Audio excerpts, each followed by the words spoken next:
Hello everyone, Assalamu alaikum. How are you all? I hope you are well. Welcome back to my channel in this new video.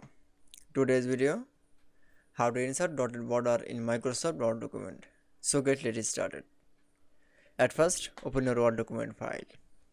Firstly, in this video, I will show that insert dotted border in Microsoft Word document. Now going to the design menu option. Now for click. Then click on the page border option.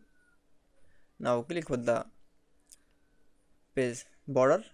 Now for click, then click with the dotted option, then click for the widget option. Now for click, then click on the 6pt, then click for the OK.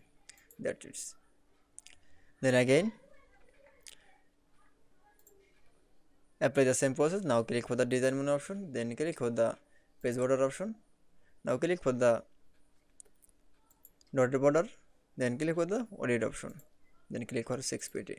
Now click for OK. That's it. Then show insert dotted border in Microsoft Word document is very easy. I hope to enjoy the video. Please like, comment, share and subscribe my channel. Thanks for watching my video.